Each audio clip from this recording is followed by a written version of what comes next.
नमस्कार, बहुत बहुत स्वागत है आप सभी का CIET NCERT के लाइव फोन इन प्रोग्राम में। मैं हूं आपके साथ धर्मेंद्र सिंह। दोपहर का समय है और इस सेशन में खासतौर से हम ये समझने की कोशिश करेंगे कि हेल्थ और फिजिकल जो एजुकेशन है दोनों को किस तरीके से मर्ज करके आगे बढ़ा जा सकता है। बेसिकली यह अवधारणा क्या है, क्यों हमारे जीवन में इसकी बहुत ज़्यादा आवश्यकता है और जब आवश्यकता है तो फिर इसको कैसे कंप्लीट किया जाना चाहिए। बहुत सारे सवाल हैं, बहुत सारे जवाब भी इसके मिलेंगे। एक्सपर्ट भी हमारे साथ जुड़ गए, लेकिन उनका तारुफ कराने से पहले मैं ये बता दूं कि आज का जो हमारा सब्जेक्ट है वो है हेल्थ एंड फिजिकल एजुकेशन के ऊपर, और जो क्लास है वो है कक्षा 8 यानी 8 के विद्यार्थियों के लिए। लेकिन उनके जाने से हम सभी भी इस सेशन से लाभ कमाने की कोशिश करेंगे। जो टॉपिक हमारे सामने है वो है inclusive sports and physical education. अब देखें कि एक्सपर्ट हमारे साथ कौन जुड़े, लेकिन एक बार फिर से मिस्ट्री थोड़ा सा अभी रुकूंगा मैं। कुछ प्रश्न है, कुछ क्वेरी है, हमारे व्यूअर्स के लिए सूचना है, तो आप जुड़ सकते हैं, हमारे टोल फ्री नंबर पर कॉल कर सकते हैं। वहाँ पर जो टोल फ्री नंबर है वो है 1800-111-265, 1800-112-199। इसके अलावा आप सभी जानते हैं कि हम मेल के थ्रू भी आप अपने प्रश्न भेज सकते हैं। हमारा जो मेल ID है ऑफिशियल वो है ciet.kishormanch@gmail.com। और लाइव प्रसारण से जुड़ने के लिए आप हमारे NCERT के ऑफिशियल यूट्यूब चैनल पर भी हमसे संपर्क कर सकते हैं। वहाँ पर भी कमेंट बॉक्स या चैट बॉक्स से अपने प्रश्न वहाँ भी साझा कर सकते हैं। इसके अलावा चैनल नंबर 31 स्वयं प्रभा किशोर मंच, जो कि सभी जानते हैं, यहाँ पर भी आप हमसे रूबरू हो सकते हैं। टाटा स्काई चैनल अगर आपके पास है तो 756, और एयरटेल TV अगर आपके पास है तो 440-440 डेन सब्सक्राइबर हैं। जो कि बहुतायत में किसी ने प्रश्न भी पूछा था कि वो लाइव कहाँ देख सकते हैं, तो उस चैनल का नंबर है 527-527। वीडियो कॉल अगर आप सब्सक्राइबर हैं तो 477 यानी 477 नंबर पर भी आप हमसे जुड़ सकते हैं। तो ये थी कुछ एक इन्फॉर्मेशन जहां पर आप हमारे लाइव प्रोग्राम से रूबरू हो सकते हैं। अब समय हो चला है अपने एक्सपर्ट को इनवाइट करने का। Please welcome doctor Vikram Singh, Jawaharlal Nehru university, Delhi. बहुत बहुत स्वागत है आपका। Thank you. तो पहले तो हम ये टॉपिक के मद्देनज़र ये समझने की कोशिश करें कि फिजिकल एजुकेशन स्पोर्ट्स के माध्यम से कहा जाता है। पुरानी अगर शिक्षा पद्धति को लें तो पेरेंट्स का जोर इसी पर रहता था कि आप सिर्फ पढ़ाई करिए और खेलकूद में यकीन मत रखिए। खेलकूद में अगर हैं तो आप पढ़ाई पर फोकस नहीं कर पाएंगे, और अगर पढ़ाई पर हैं तो खेलने की उतनी ज़्यादा ज़रूरत है नहीं। इस भेद को हम कैसे मिटाएं, जो कि काफ़ी हद तक मिट चुका है, और स्पोर्ट्स की फिजिकल एजुकेशन की कितनी महत्वता हमारे अब जीवन में देखी जा रही है। जी धन्यवाद। मैं सबसे पहले आप सभी का धन्यवाद करूंगा जो हमारे साथ जुड़े हुए हैं। Thanks to CIT NCERT। This is a very relevant question which you have asked regarding the relevance of health, physical education and sports. एक शब्द और आ गया है जिसका नाम है योग। और योग को भी समग्र शारीरिक विकास के लिए समुचित बताया गया है। ये बताया गया कि उसके जो कंसेप्ट्स हैं, उसकी जो फिलॉसफी है, फिजिकल एजुकेशन की तरह वो भी हमारे दिनचर्या में, बच्चों की दिनचर्या में उनको स्वस्थ बनाने में बहुत अहम रोल अदा करती है। इन सभी जो 4 प्रकार के हमारे बताए आपने, एक है वर्ड हेल्थ, एक है फिजिकल एजुकेशन, एक स्पोर्ट्स और चौथा योगा। एक चीज़ इनमें कॉमन है और वो है द फिजिकल एस्पेक्ट। अब कहीं कहीं पर साइकोलॉजिकल एस्पेक्ट ज़्यादा आ जाते हैं। जैसे योग is 90% psychological and 10% physiological, physical as well as spiritual component is also ingrained.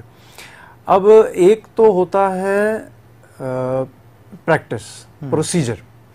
ये चारों प्रोसीजर हैं। जो आउटकम है वो किसके लिए क्या होगी वो हाईली इंडिविजुअल पे डिपेंड करती है कि कौन व्यक्ति किस चीज़ को शुरुआत में ज़्यादा इम्पोर्टेंस देता है। तो मैं ये कहूँगा कि आज की डेट में हम और आप देख रहे हैं कि किस तरह से कोविड के चलते सबसे ज़्यादा इम्पैक्ट हमारे इम्यून सिस्टम यानी कि हमारे साइको फिजियोलॉजिकल सिस्टम के ऊपर सबसे ज़्यादा इम्पैक्ट है। इसलिए जो भी ऐसी कोई टेक्निक, चाहे वो हेल्थ रिलेटेड प्रैक्टिसेस हों, हेल्दी प्रैक्टिसेस जैसे हेल्थ एंड हाइजीन जो है, ये दोनों के दोनों, पर्सनल हाइजीन से लेके एनवायरनमेंटल हाइजीन के बारे में, बार बार हाथ धोने के लिए, मास्क पहनने के लिए, इधर उधर हम थूकें ना, इन सब चीज़ों के लिए जो हमें बताया जा रहा है, आयुष मंत्रालय के द्वारा जो अलग अलग प्रकार की काढ़ा बनाने का जो प्रक्रिया बताई जा रही है, ये सारी जो प्रैक्टिसेस हैं ये हेल्थ प्रैक्टिसेस से जुड़ा हुआ। योग जो है वो हमारे इम्यून सिस्टम को इम्पैक्ट करता है, वो हमारे माइंड और बॉडी दोनों के बीच में बैलेंस बना के चलता है। फिजिकल एक्टिविटीज़ जो हैं उससे हमारे शरीर का लसिका तंत्र जिसे हम कह देते हैं, इंटेगुमेंट्री सिस्टम हम जिसको कह देते हैं, उसके ऊपर बड़ा पॉजिटिव इम्पैक्ट पड़ता है। तो ये सारी चीज़ें एक दूसरे के साथ बड़ी क्लोजली इनग्रेन्ड हैं, एक दूसरे के साथ मिली हुई हैं। They supplement and complement each other. कई लोग इनको अलग अलग देखते हैं कि नहीं, जो योग करता है वो एक्सरसाइज नहीं करना चाहिए। एक्सरसाइज वाला सोचता है नहीं, अगर मैं हाथ पैर नहीं भी धोऊंगा, मैं समय पर नहीं भी नहाऊंगा, यम नियम का पालन मैं नहीं करूंगा, क्योंकि मैं फिजिकली फिट हूं तो मैं हेल्दी भी हूं। तो ऐसा नहीं है। इन भ्रांतियों को दूर करने के लिए ही हम और आप आपस में इंटरेक्ट करते हैं। तो मैं समझता हूं कि आज के सेशन से हमारे सुनने वाले, देखने वालों को इसका लाभ पहुंचेगा। निश्चित रूप से आपने काफ़ी चीज़ें यहाँ पर क्लियर करी और ये भी समझाने का प्रयास किया कि चलिए अगर आप योगा कर रहे हैं तो इसके ये मायने नहीं है कि आप पूरी तरीके से फिट हैं।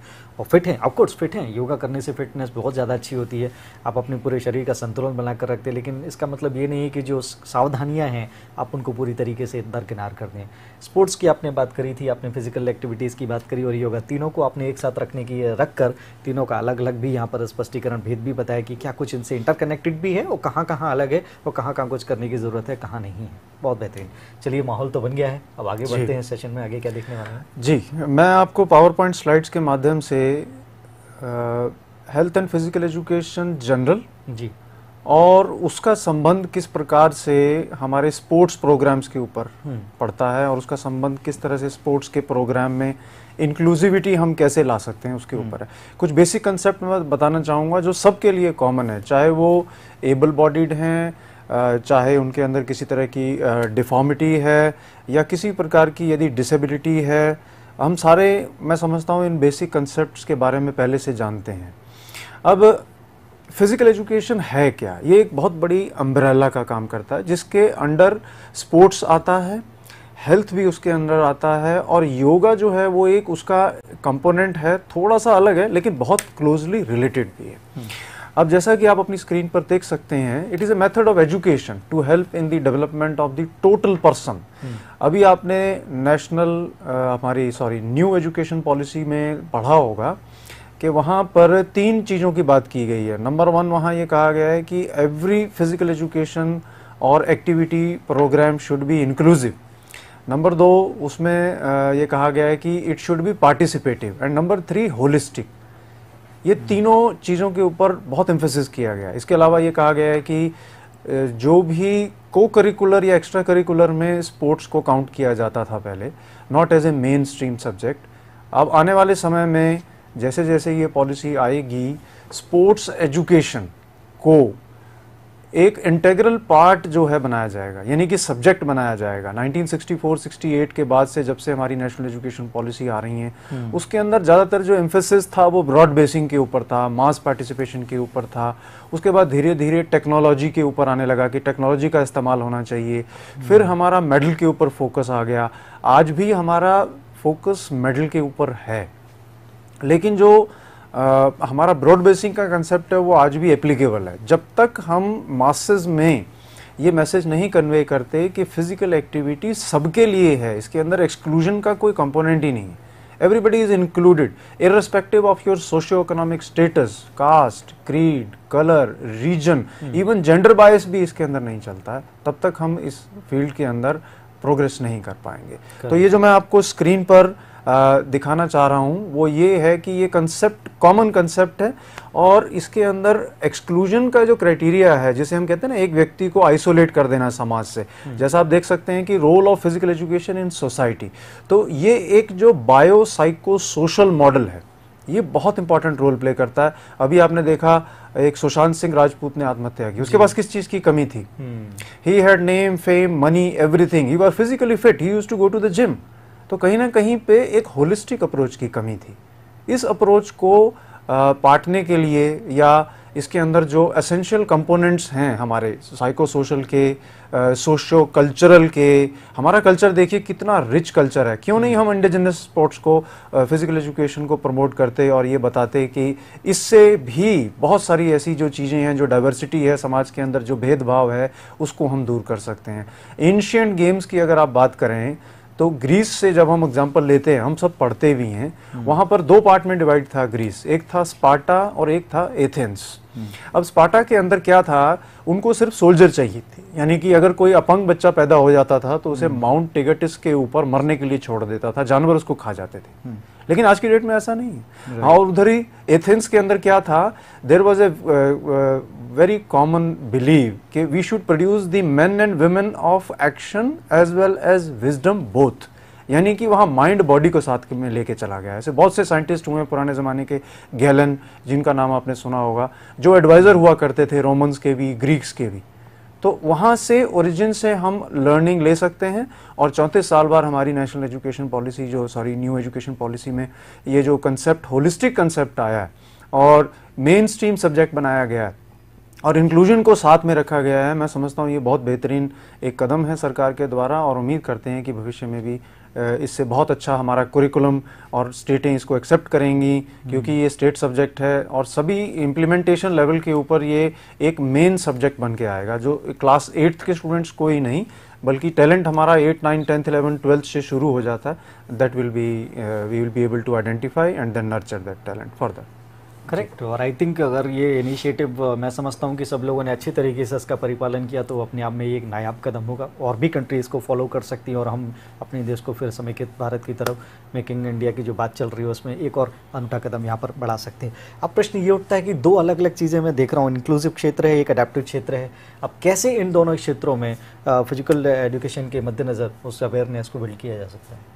जी देखिए, जो इंक्लूजन का कंसेप्ट है मैं स्लाइड्स के माध्यम से आपको बताऊंगा। दोनों की डेफिनेशन जो है, वर्केबल डेफिनेशन को हमें अंडरस्टैंड करना बड़ा ही आवश्यक है।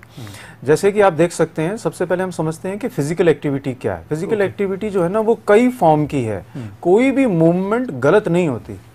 अगर फिजिकली चैलेंज बच्चा है और वो किसी मूवमेंट को परफॉर्म कर रहा है और उसको उस मूवमेंट को करने में अच्छा फील होता है तो वो मूवमेंट गलत नहीं है, वो डेवलपमेंटली इमेच्योर हो सकती है।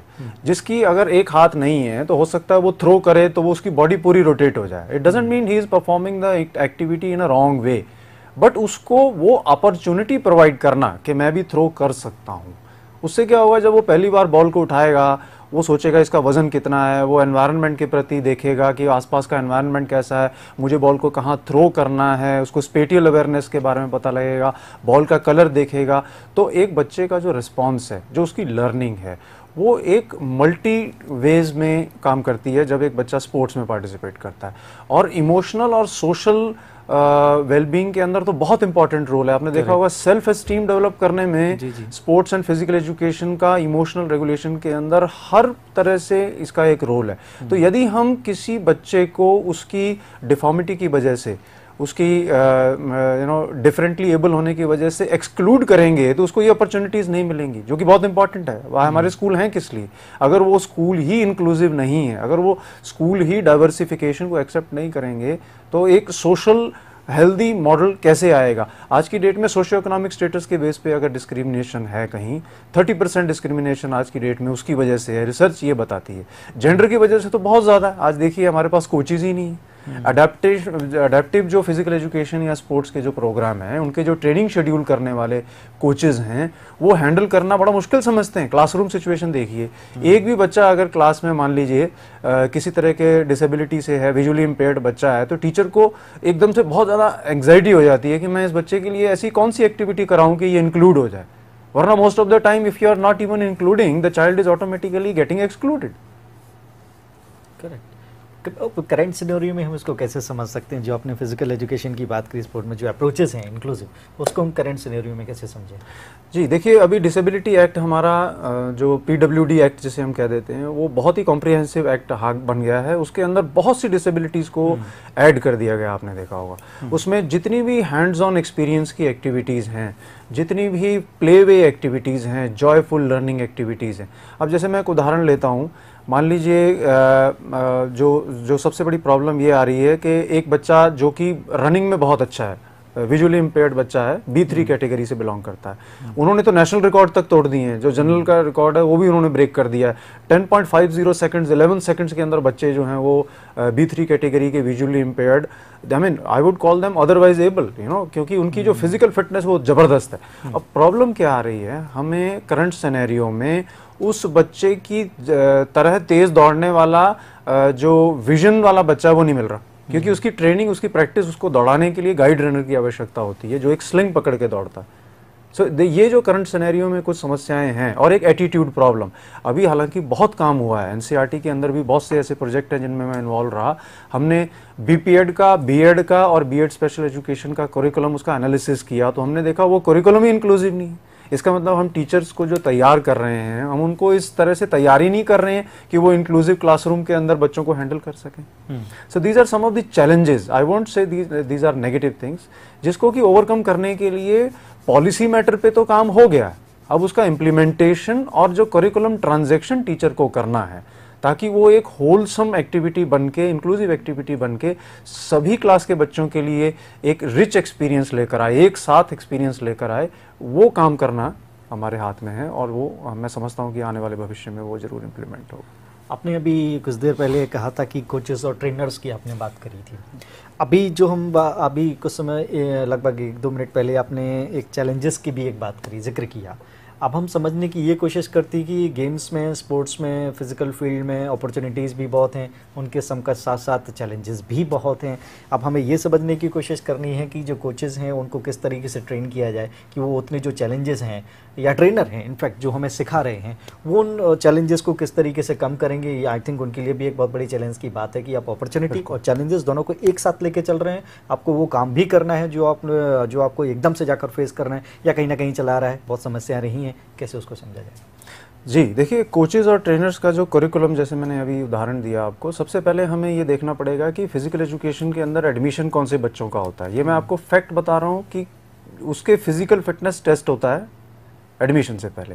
फिजिकल फिटनेस टेस्ट के अंदर आपने नॉर्म्स ही ऐसे बना रखे हैं कि फिजिकली चैलेंज्ड बच्चा एडमिशन ही नहीं ले पाता उस कोर्स के अंदर, जबकि हमारे पैरालंपिक्स के अंदर मेडल आ रहे हैं। स्पेशल ओलंपिक्स के अंदर आपके सामने उदाहरण है दीपा मलिक का, विजेंद्र झांझरिया, वीरेंद्र झांझरिया राजस्थान से, कितने प्रॉमिसिंग प्लेयर्स हैं हमारे देश के अंदर, despite their disabilities, despite their very high age. Deepa Malik is 47 year old इस एज के, और वो बताती हैं कि उनको फैमिली सपोर्ट की वजह से, ठीक है आर्मी बैकग्राउंड है, डिसिप्लिन फैमिली है, लेकिन उनको जो सपोर्ट मैकेनिज्म इतना मिला कि 40 साल की उम्र में स्पोर्ट स्टार्ट करके 7 साल में वो पैरालंपिक के अंदर मेडल ले आई। There is no discrimination in prize money, ये एक अच्छी बात है। आज की डेट में ये बहुत अच्छा किया गया है कि जो ओलंपिक में गोल्ड मेडल लाता है, जो पैरालंपिक में लाता है, सेम प्राइज मनी है, बल्कि बेनिफिट्स वहां पर ज्यादा है, क्योंकि CSR benefit, CSR sponsorships, funding जो है वो पैरालंपिक के स्पोर्ट्स एथलीट्स को बहुत ज्यादा मिलती है, क्योंकि वहां पर आपको सपोर्ट इसलिए भी ज्यादा करना पड़ता है कि बहुत सारा इक्विपमेंट ऐसा होता है जो स्पेशल इक्विपमेंट होता है, जो आपको अपने साथ कैरी करना पड़ता है अकॉर्डिंग टू स्टैंडर्ड्स।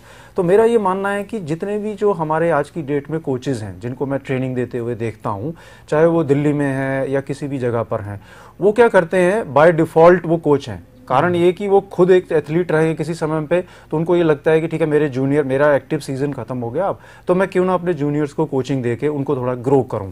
अब वो पता लगा वो खुद तो जो रहे हैं डिस्टेंस रनर, और कोचिंग दे रहे हैं वो थ्रोअर्स को या जंपर्स को।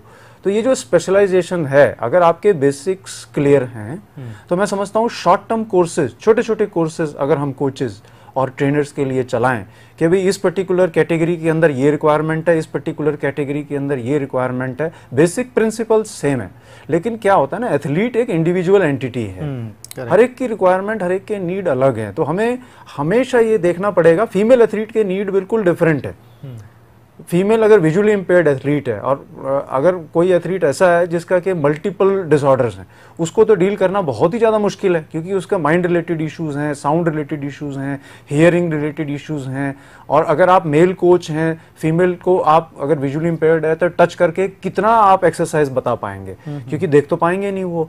इसलिए इसके अंदर sensitization, attitude, accessibility, giving the opportunities, you know, बहुत सारी चीजें ऐसी होती हैं कि जब एक पूल आपका डेवलप हो जाएगा, शुरू में मेहनत करनी पड़ती है, तो पीयर ग्रुप लर्निंग से ही बच्चे आपस में बहुत एक दूसरे को सपोर्ट करते हैं, लेकिन एक मैकेनिज्म के ट्रेनर्स के लिए कि कैसे अप्रोच करना है आपको, और उसको एथलीट ने एक लेवल अचीव कर लिया, उसके बाद उसको किस तरह से नेक्स्ट लेवल पर लेके जाना है, ये बेसिक फंडामेंटल्स। और जो हाईली स्पेशलाइज्ड है, जैसे विजुअली इम्पेयर्ड के लिए अलग ट्रेनर कोच, फिजिकली चैलेंज के लिए अलग ट्रेनर कोच, अगर किसी तरह का ऑटिज्म डिसऑर्डर है बच्चे के अंदर, उनके लिए ये छोटे छोटे short term capsules are going to help very much. और सबसे ज़्यादा जो हमारे देश में कमी है वो है रिसर्च की। हम इस तरह की पॉपुलेशन के ऊपर काम ही नहीं कर रहे। आज की डेट में मुझे बताइए ऐसा कौन सा एक्सरसाइज या ट्रेनिंग प्रोग्राम है जो कि स्पेशल पॉपुलेशन के लिए बना है। मुझे जनरल पॉपुलेशन के लिए बता दीजिए कोई भी ऐसा फिजिकल एजुकेशन या फिटनेस का प्रोग्राम जो कि स्टैंडर्डाइज्ड हो, जो कि पॉपुलेशन बेस्ड हो, कि हाँ इस एज कैटेगरी से इस एज कैटेगरी मेल्स के ऊपर, जिसके ऊपर 500 के ऊपर आपने एक्सपेरिमेंट किया हो। So the researchers also need to take up this responsibility and devise certain means and methods so that our field of special physical education or adapted physical education is also research based and we are able to develop special training programs. I think आपने जो यहाँ पर एक बात कही अपने आप में ये बहुत अनूठी बात है। अनूठी इस सेंस में है कि आपको वहाँ पर ध्यान देने की ज़्यादा ज़रूरत है जहाँ आपने सोचा नहीं, और ध्यान उस तरफ दिया जा रहा है जहाँ पर बेसिकली बहुत ज़्यादा ध्यान देने की आवश्यकता है नहीं। कहा जाता है कि गुरु के हाथ में ही उत्थान है और पतन, दोनों चीज़ें निर्धारित रहती हैं। अब निर्भर ये करता है कि गुरु उसको कौन से वे में लेकर जाने की कोशिश करेंगे। जो ट्रेनर्स की हम बात कर रहे थे, जिन कोचेस की हम बात कर रहे थे, व्यवसायीकरण की तरफ आपने एक इशारा दिया कि चलिए हमने ये काम किया था तो अब मैं ये चीज़ कर सकता हूँ, लेकिन जो मूल जाना चाहिए कहीं ना कहीं वो गया नहीं, जिसके रिजल्ट्स हम नाकामयाबी में देखते हैं, रिजल्ट्स वहाँ पर नहीं मिलते हैं। यहाँ पर थोड़ा सा काम करने की ज़रूरत है। हम बात करते हैं यूनिफील्ड गेम्स और स्पोर्ट्स की।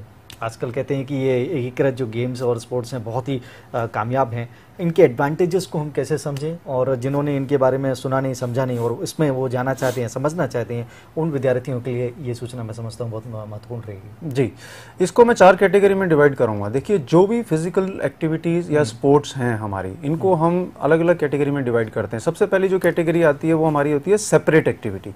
कहने का मतलब ये कि ऐसी एक्टिविटीज़ जिनको कि हम स्पेशल एपरेटस के द्वारा स्पेशल गेम्स हम डिवाइस करते हैं कि ठीक है, लोअर बॉडी डिफॉर्मिटी है तो आप अपर बॉडी के ये मूवमेंट्स, ये गेम्स कर सकते हैं। उदाहरण के लिए चेस है, कैरम है, कार्ड गेम्स हैं, टारगेट बोर्ड गेम्स हैं, जैसे आपने देखे होंगे। अब इनके अंदर, सबके अंदर आपका साइकोफिजियोलॉजिकल, मेंटल एबिलिटीज़, आई हैंड कोऑर्डिनेशन, अगर लोअर बॉडी है तो आई फुट कोऑर्डिनेशन आपका बहुत इंपॉर्टेंट रोल प्ले करता है। तो यहाँ से हम टैलेंट आइडेंटिफिकेशन की बात करते हैं, जिसके अंदर की स्पेसिफिक एक particular target oriented game sports हैं। सेकंड कैटेगरी हमारी आती है जिसके अंदर हम पैरेलल एक्टिविटी करते हैं। पैरेलल का मतलब ये है कि एक एक्टिविटी एबल्ड और दूसरी एक्टिविटी जो फिजिकली चैलेंज हैं, दोनों की एक्टिविटीज़ के अंदर हम एक सामंजस्य बिठा देते हैं। जैसे एक व्यक्ति की एक लेग नहीं है तो बाकियों को हम कह देते हैं कि आप अपनी लेग्स को बांध लीजिए। और जो है वन लेग हॉपिंग, जैसे एक एक्टिविटी है हमारी, उसके अंदर बहुत सी रेसेस भी होती हैं, ऑब्स्टिकल रेसेस होती हैं। तो हम क्या करते हैं, एक आर्टिफिशियल बैरियर क्रिएट करते हैं ताकि वहाँ लेवल प्लेइंग फील्ड आ जाए। तीसरी कैटेगरी आती है डिसेबिलिटी स्पोर्ट्स एक्टिविटी, यानी कि रिवर्स इंटीग्रेशन जिसको हम कह सकते हैं, जहाँ पर कि नॉन डिसेबल्ड चिल्ड्रन और एडल्ट्स को हम इंक्लूड करते हैं। यानी कि सोसाइटी का एटीट्यूड चेंज करने के लिए, पेरेंट्स का एटीट्यूड चेंज करने के लिए उनकी फैमिलीज को हम इन्वॉल्व करते हैं। सोसाइटी कैसे बदलेगी? जब फैमिली बदलेगी। जब एक डिसेबल्ड चाइल्ड का पेरेंट अपने बच्चे के साथ पार्टिसिपेट करेगा, जिसी को हम पार्टिसिपेटरी अप्रोच कह रहे हैं आज की डेट में, जो न्यू एजुकेशन पॉलिसी है। और जो लास्ट कैटेगरी है उसके अंदर हम लेके चलते हैं modified activities which are designed with the specific adaptations to space, task, equipment and people's teaching. For example हमारे जो यूनिफाइड स्पोर्ट्स प्रोग्राम है जितने भी, जिसके अंदर की हम इंटीग्रेट करते हैं, एक तरह से इंक्लूसिव प्लस इंटीग्रेशन, दोनों जब हम एक्टिविटीज़ को लेके चलते हैं, लेवल ऑफ डिफिकल्टी को हम इंक्रीज कर देते हैं। जैसे टेबल टीटी का टेबल है, अगर हम व्हील चेयर की बात करें, टेबल टेनिस के प्लेयर्स हैं तो उनकी टीटी टेबल की हम हाइट को हम कम कर दें। इसी तरह से बास्केटबॉल का जो कोर्ट है, वो रेगुलेशन बास्केटबॉल कोर्ट, बजाय 5 असाइड खेलने के 3 असाइड बास्केटबॉल कोर्ट, छोटा कोर्ट बनाकर हम उसके रिंग की हाइट को हम कम कर सकते हैं। और व्हील चेयर के द्वारा जो उनकी मूवमेंट होती है, वो सरफेस हम चेंज कर सकते हैं, जिससे कि हम एडेप्टेशन या हम इम्प्रोवाइजेशन जिसे हम कह देते हैं, ग्राउंड का, एपरेटस का, इक्विपमेंट का। थ्रोइंग के अंदर आप लोग जानते होंगे कि एक स्पेशल चेयर आती है जिससे कि बांध देते हैं बेल्ट से हम खिलाड़ी को चेयर के ऊपर, और वो सिटिंग पोजीशन के अंदर शॉर्टपुट थ्रो की एक्टिविटी को परफॉर्म करता है। तो ये सारे चेंजेस जब हम अपने लेकर आते हैं, जो कि ट्रेनर्स और कोचेस के लिए, ऑफिशियल्स के लिए बहुत इंपॉर्टेंट रोल प्ले करते हैं। उनकी ट्रेनिंग होती है, उनकी ऑफिशिएटिंग के अंदर भी उनको बताया जाता है कि इसमें फाउल थ्रो नहीं है। अगर सेक्टर जो है उनके लिए थोड़ा ज़्यादा चौड़ा सेक्टर होता है, क्योंकि वहाँ फाउल करने के ज़्यादा चांसेस रहते हैं। तो इसमें भी बहुत स्कोप है, और बहुत सारा ऐसा ऑपरेटर्स हैं, बहुत से ऐसे बिजनेस हाउसेज हैं जो जुड़ रहे हैं, special tailor made equipment develop कर रहे हैं। तो मैं समझता हूँ technology plus public private partnership plus सबसे बड़ी बात यह है सोसाइटी का एटीट्यूड। अगर हमारा एटीट्यूड है कि हाँ हमें इंक्लूड करना है तो ये पॉसिबल है। अगर आप ये मान के चलते हैं कि नहीं हो सकता, ये तो बच्चा स्पेशल है, इसको तो कुछ और ड्यूटी देनी पड़ेगी, ये काम नहीं कर सकता, चाहे आप उसको वर्बली बोल रहे हैं या आपके नॉन वर्बल कम्युनिकेशन में आ रहा है, तो वो बच्चा आइसोलेट हो जाएगा, वो उसकी सेल्फ एस्टीम अपने आप ही लो हो जाएगी। कितना ज़रूरी है सेल्फ स्टीम को बरकरार रखना, और स्पोर्ट्स और फिजिकल एजुकेशन इसमें कितना योगदान देती है? कहीं ना कहीं एक इशारा भी समझकर हमें यहाँ पर मिला, उससे हमें समझने की ज़रूरत है। स्पोर्ट्स को मैं समझता हूँ एक स्नाक के तौर पर लें, एक विधा के तौर पर लें। अब प्रश्न ये उठता है कि चलिए हमने इतनी सारी चीज़ें तो करी, अब हम या तो स्पोर्ट्स की तरफ जाएँ। एक चुनाव की मैं बात कर रहा हूँ, किसी एक स्टूडेंट के लिए या किसी भी पेरेंट्स के लिए या किसी भी स्टूडेंट्स के लिए या बच्चे के लिए, यंगस्टर के लिए, क्या ये चुनना ज़रूरी है कि नहीं? मैं आपने इसको ऑलरेडी हालांकि क्लियर कर दिया है फर्स्ट पार्ट में इनिशियली, मैं तब भी उस पर आपका ध्यान आकर्षित कर रहा हूँ कि स्पोर्ट्स, योगा और फिजिकल एजुकेशन के मद्देनज़र अगर मैं चाहूँ तो मैं बोले नहीं, मेरा जो फेवरेट जोनर है वो स्पोर्ट्स है, मैं इसी में जाऊँगा, स्पोर्ट्स कुछ भी हो। योगा और स्पोर्ट्स को हम एक साथ क्या रख कर देख सकते हैं, जबकि हम फिजिकल एजुकेशन में योगा का लोहा मानते हैं, इसमें कोई डाउट नहीं है। यहाँ पर मैं खेल और योगा दोनों को एक साथ रखने की बात कर रहा हूँ, पॉसिबल है? अगर है तो कैसे? जी देखिए, स्पोर्ट्स जो है ना वो ज़रूरी नहीं है कि सारा ही कम्पिटिटिव हो। नॉन कम्पिटिटिव स्पोर्ट्स बहुत सारे हैं हमारे, जिसके जैसे एडवेंचर स्पोर्ट्स है, माउंटेनियरिंग है, ट्रैकिंग है, क्लाइंबिंग है, हाइकिंग है। तो ऐसे बहुत से एथलीट हैं, मैं नाम भूल रहा हूँ, एक ऐसी हैं माउंटेनियर जो 2-3 बार उन्होंने वर्ल्ड रिकॉर्ड बनाया है, माउंट एवरेस्ट को उन्होंने फतेह किया है despite being physically challenge, you know. So everything is possible. हमें जो प्लेजर जिसे कहते हैं, जॉय जिसे हम हैप्पीनेस कहते हैं, वो प्लेजर कहाँ से हमें मिलता है? प्लेजर हमें मिलता है जब हम किसी चीज़ को अकम्प्लिश करते हैं। कोई ज़रूरी नहीं है कि हम दूसरे को हरा के ही हमें प्लेजर मिले। तो मैं ये समझता हूँ कि जो योगा है वो एक टोटली नॉन कम्पिटिटिव एक्टिविटी है, जिसके अंदर की psycho spiritual component role play करता है। और हम ये भी देखें, ध्यान रखें कि कंपटीशन ही सब कुछ नहीं होता है। स्पोर्ट्स के अंदर पार्टिसिपेशन और उस पार्टिसिपेशन से मिलने वाला रिकॉग्निशन। अब मैं एक एग्जांपल देता हूँ, हर स्कूल कॉलेज के अंदर हम एथलेटिक्स मीट आयोजित करते हैं। हमारी क्लास इंक्लूसिव है, मान लीजिए, उसके अंदर फिजिकली चैलेंज, ऑर्थोपेडिकली चैलेंज बच्चे भी हैं, विजुअली भी हैं, और हियरिंग इम्पेयर्ड अगर बच्चे भी हैं, तो क्या हम उनको ड्यूटीज रिस्पॉन्सिबिलिटी दे सकते हैं? ऐसा ज़रूरी नहीं है कि जो बच्चा विजुअली इम्पेयर्ड हो वो कुछ नहीं कर सकता। अब आप चेस प्लेयर देखिए, मैं कम से कम 3 ऐसे चेस प्लेयर्स को जानता हूं जो विजुअली इम्पेयर्ड हैं। उनका जो चेस बोर्ड है वो स्पेशली डिजाइंड चेस बोर्ड है और वो फिडे रैंक्ड है। So can you imagine? Number 2, अगर मान लीजिए कोई बच्चा कम्युनिकेशन में अच्छा है, वो अच्छी कमेंट्री दे सकता है, उसको गेम की नॉलेज है, तो वो क्यों नहीं कमेंट्री दे सकता? उसको एक रोल हम दे सकते हैं। इसी तरह से बहुत सी ऐसी बड़ी पॉपुलेशन है हमारी जो कि आईटी स्किल्स उनके बहुत अच्छे हैं, जो बच्चे चेयर पे काम करके बैठकर काम करने में हैं, उनको हम रिकॉर्ड रखने के लिए, सारा डाटा कलेक्ट करने के लिए, यानी कि उनको हम communication, IT skills, entrepreneur skills, teaching, इस तरह की एक्टिविटीज़ में इनडायरेक्टली डायरेक्टली इन्वॉल्व कर सकते हैं। बट सबसे बड़ी इंपॉर्टेंट बात ये होती है, जैसे आपने कहा कि giving the opportunity, informed choice. अगर मैं बच्चे को योगा कराऊंगा ही नहीं, क्योंकि तुम ऐसे हो तो इसलिए तुम योगा नहीं करोगे, क्योंकि तुम्हारे बस की नहीं है इसलिए तुम रनिंग करोगे ही नहीं, जब वो करेगा ही नहीं तो उसको ये पता कैसे लगेगा कि मैं किस चीज में अच्छा हूँ? राइट, करना उसके लिए भी तो जरूरी है। Opportunity and accessibility. देखिए हमारी कितनी बिल्डिंग्स एक्सेसिबल हैं। बहुत से ऐसे स्टेडियम है आज के, हालांकि डेट में उनका स्ट्रक्चर चेंज हुआ है, जहां रैंप्स नहीं है, बच्चा पहुंच ही नहीं पाता, जिम तक बच्चा पहुंच ही नहीं पाता। 3rd फ्लोर के अंदर आपने स्विमिंग पूल बना दिया। अब होटल देखिए, होटलों में 8वीं 10वीं मंजिल के ऊपर आपने बना दिया, बच्चा पहुंचेगा कैसे? रैंप नहीं है, लिफ्ट नहीं है। तो सबसे बड़ी इंपॉर्टेंट एक फैक्टर एक्सेसिबिलिटी भी है। अगर ग्राउंड, जिम, योगा हॉल, आपके स्पास, आपके स्विमिंग पूल्स, ये अगर एक्सेसिबल हैं बच्चों को, तो बच्चा जरूर जाएगा, जरूर खेलेगा। So giving opportunity and accessibility both plays very very important role. जिसका बच्चा है, पेरेंट तो अवेयर है, बट अगर वो पेरेंट इन्वॉल्व नहीं है, यानी कि सिर्फ विजन होने से बात नहीं बनेगी, एक्शन भी तो चाहिए। अगर एक्शन नहीं है, सिर्फ आपका विजन है, then nothing is going to happen, everything will be on paper only. Just like very good new education policy has come, अगर आप उसे एक्सेप्ट ही नहीं करेंगे, होलिस्टिक अप्रोच को इंप्लीमेंट ही नहीं करेंगे, करिकुलम ट्रांजैक्शन ही नहीं करेंगे, then there is no use of such making such policies. Absolutely. बहुत सारी बातें यहाँ पर गौर फरमाई गई। आई थिंक कुछ एक इश्यूज़ भी आपने बहुत जनरली यहाँ पर उठाए हैं और उनका पालन किया जाना चाहिए। अर्बन की हम बात करते हैं, हम रूरल एरियाज़ की भी बात करते हैं। आपने एक तबके की बात करी कि जहाँ पर निश्चित रूप से ध्यान दिया जाना चाहिए, बहुत ज़्यादा पॉपुलेशन जहाँ पर हैं। ऐसे कौन कौन से गेम हो सकते हैं जहाँ पर उस आबादी को, उस तबके को गेम में मर्ज किया जा सकता है, उनको सिखाया जा सकता है और देश के हित के विकास में उनको देखा जा सकता है? ये पहला प्रश्न। और इसके बाद बाकी के जो 6 मिनट 7 मिनट बचते हैं, एक महत्वपूर्ण प्रश्न है जो मैं आपसे डिस्कस करूँगा। पहले हम ये देखें कि जो तबका है जो इससे मरहूम है उसको हम ध्यान केंद्रित कैसे करें, और कौन कौन से वो यथावत गेम होने चाहिए जहां पर उनका सीधा सीधा जाकर संबंध जुड़े। जी देखिए, हमारे जो इंडिजिनस गेम्स रहे हैं, स्पोर्ट्स रहे हैं, जैसे खो खो है, कबड्डी है, काई डंडा, गिल्ली डंडा, मतलब आप नेम एनी स्पोर्ट, जो डॉग एंड बोन है, टनल बॉल हैं, ऐसे इतने सारे रिक्रिएशनल गेम्स। एक कंपोनेंट रिक्रिएशनल गेम्स का भी आता है। कोई जरूरी नहीं है कि हम हमेशा कंपटीशन के लिए कितने लोग जाते हैं, नॉट लेस देन 1%, मेरे ख्याल 0.5%। लेकिन आपको सिर्फ उस बच्चे को ऐसी एक्टिविटी के लिए अपॉर्चुनिटी देनी है जिससे हमें ये पता लग जाए कि हाँ, ये बच्चा इस पर्टिकुलर इवेंट के ट्रेनिंग दिया जाए तो ये और एडवांस हो सकता है। अब जैसे टनल बॉल है, उसके अंदर लीडरशिप स्किल डेवलप होते हैं आपके। आप किस तरह से बॉल को हैंडल करके दूसरे को बॉल को पास करते हैं, ये बहुत इंपॉर्टेंट है। और किस तरह से लीडर प्लानिंग करता है। आप कई बार देखेंगे बच्चा खुद एक्टिविटी में अच्छा नहीं होता, लेकिन वो सबको इंस्ट्रक्शंस देने के अंदर बहुत अच्छा रोल प्ले करता है। तो हम वहाँ लीडरशिप क्वालिटी देख सकते हैं कि उसके अंदर है।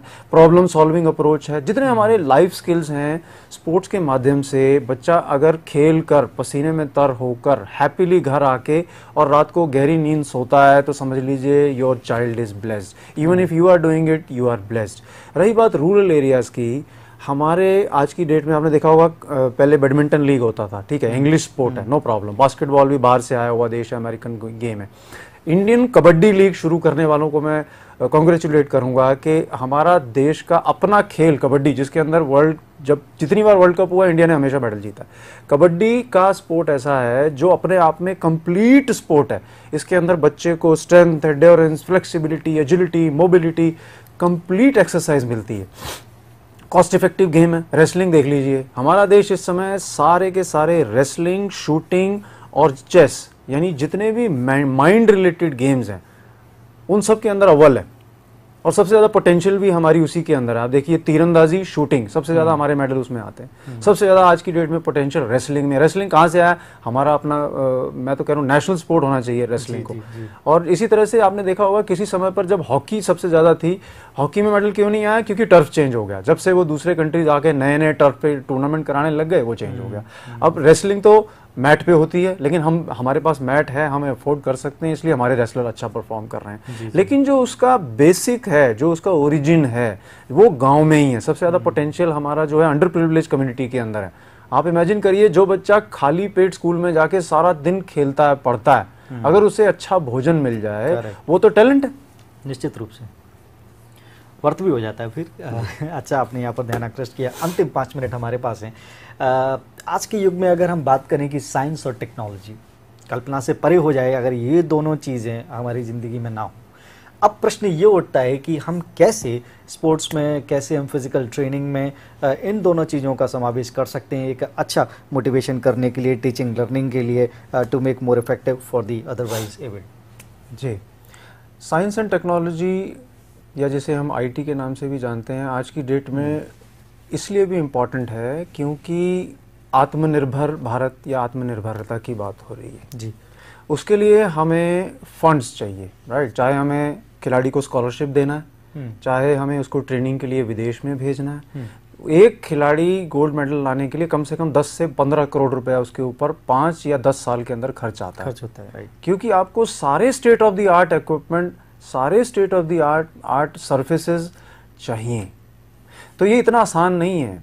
इसमें सिर्फ एक्सपेंडिचर ही नहीं, रिसोर्स जनरेट भी हो सकता है। इसीलिए साइंस एंड टेक्नोलॉजी की इंपॉर्टेंट है, इसीलिए एडवर्टीजमेंट की इंपॉर्टेंस है। ये सारी की सारी चीज़ें आपस में एक दूसरे के साथ बड़ी क्लोजली रिलेटेड हैं। अब वुमेन क्रिकेट टीम के मैच को हार्डली कोई मीडिया कवर करता है, जबकि मेन का मैच हो और वो भी इंडिया पाकिस्तान को हो, तो आप देखिए कितना जबरदस्त रेवेन्यू जनरेट हो जाता है। टिकट लेके भी लोग जो हैं वो बाहर खड़े रह जाते हैं। अब फुटबॉल वर्ल्ड में लार्जेस्ट, सबसे ज्यादा पॉपुलर गेम है, सबसे ज्यादा रिचेस्ट जो है वो हमारे देश के अंदर फिल्म इंडस्ट्री के एक्टर्स नहीं है इतने जितना के स्पोर्ट्स पर्सन के पास पैसा है। इसका मतलब ये है कि आत्मनिर्भर होने के लिए यदि साइंस एंड टेक्नोलॉजी का सहारा लिया जाए और उस फंड्स को अगेन उसकी जो फंड की जो जनरेट किया उसकी जो स्पेंडिंग है वो भी स्पोर्ट्स के प्रमोशन के लिए होनी चाहिए, ना कि आप जो है किसी और चीज़ के अंदर उस पैसे का इस्तेमाल करें। हमारे एथलीट्स को ट्रेनिंग के लिए उनको, जैसे फॉरेन कोचेस का आजकल ट्रेंड है, जगह जगह हर जगह हमारे मोस्टली जो मेडल आ रहे हैं, जो टीमें हमारी प्रॉमिसिंग अच्छा काम कर रही हैं, 10-12 फॉरेन कोचेस हैं, उनको हम 10-10 लाख रुपए महीना सैलरी दे रहे हैं। सो हमारा जो infrastructure, equipment, material, surfaces, indoor gyms, जितनी ज़्यादा अवेलेबिलिटी और एक्सेसिबिलिटी बढ़ेगी उतना ज़्यादा हमारे यहाँ बच्चों को अपॉर्चुनिटी मिलेगी। और जितनी भी लर्निंग है, मैं समझता जो ओपन फील्ड के अंदर जो लर्निंग हो सकती है ना, जिस तरह का इमोशनल बिहेवियर आप स्पोर्ट्स में बच्चे का देख सकते हो, चाहे वो किसी भी कैटेगरी से बिलोंग करता हो बच्चा, उतना जबरदस्त इमोशनल 4 बॉल सिचुएशन के अंदर देखने को नहीं मिलेगा। वो बॉल को किक मारेगा तो बिल्कुल खुशी से खिल उठेगा, अगर उसके पैर में चोट लगेगी तो एकदम से रोने लगेगा। तो ये जो इमोशंस हैं हमारे, ये जो जुड़ी हुई चीज़ें हैं, जो हमारी सोसाइटी से जुड़ी हुई चीज़ें हैं, जो साइको सोशल ग्रोथ के साथ जुड़ी हुई चीज़ें हैं, ये सारी की सारी आपको स्पोर्ट्स में मिलती हैं। और हमें हर बच्चे को फुल अपॉर्चुनिटी देनी चाहिए, फुल एक्सेसिबिलिटी देनी चाहिए, ताकि वो अपना एक अच्छी पर्सनैलिटी उनकी डेवलप हो सके और वो हमारे समाज के लिए लायबिलिटी ना बने, एक एसेट बने। क्या बात है। तो ये था हमारा session health and physical education के ऊपर, जहाँ पर हमने ये समझने की कोशिश की, विभिन्न मुद्दों को भी हमने प्रश्न के शेप में भी रखा, कुछ एक चीज़ों पर हमने जो ध्यान आकृष्ट भी किया, हमने ये समझने की कोशिश करी कि साइंस और टेक्नोलॉजी का उपयोग कहाँ पर हो सकता है, कैसे हम उसको और भी बेहतर कर सकते हैं। हमने चैलेंजेस को भी देखा, हमने अपॉर्चुनिटीज़ को भी देखा, हमने उसमें एडवांटेजेस को भी देखा, और यहाँ पर यह भी समझने का प्रयास किया कि एक बहुत बड़ा तबका अब भी मरहूम है, अगर उनको किसी खेल से, एक्टिविटीज़ से जोड़ दिया जाए, उनके ऊपर ध्यान दिया जाए, तो निश्चित रूप से भारत देश के विकास में और भी आगे हो सकता है। न केवल भारत की हम बात करें, हम सब, मैं पूरे विश्व को कोट कर रहा हूँ यहाँ पर, कि ऐसी कंट्री, अदर कंट्रीज़ में भी इस तरीके के कई तबके हैं जहाँ पर वो मरहूम हैं, छूटे हुए हैं, उन पर भी ध्यान देने की ज़रूरत है। आई थिंक आप सभी लोग जितने हमारे साथ जुड़े हुए हैं, आप लोगों ने काफ़ी आनंद उठाया होगा, काफ़ी कुछ सीखा होगा, और एक अप्रोच जो यहाँ से डेवलप होना चाहिए वो यही है कि इस क्षेत्र में भी आप आगे बढ़ें। पढ़ाई के साथ साथ कौशल विकास की भी अपनी एक महती भूमिका है, और इस क्षेत्र में अगर आप अपने आप को लेकर जाते हैं तो मैं समझता हूँ कि एक बेहतर संतुलन की स्थिति में आप होंगे, खुद का भी सेल्फ स्टीम तो जनरेट करेंगे ही, साथ में देश के विकास में भी आपकी महती भूमिका भी होगी। बहुत बहुत शुक्रिया हमारे एक्सपर्ट का भी हमारे साथ जुड़ने के लिए। Thank you so much for watching this programme, all the viewers. फिलहाल हमें दीजिए इजाज़त, लेकिन किशोर मंच पर आप बने रहिए, क्योंकि ज्ञान की जो यात्रा है मुसलसल जारी है, आपको कहीं भी जाने की ज़रूरत नहीं। स्टे ट्यून, किशोर मंच।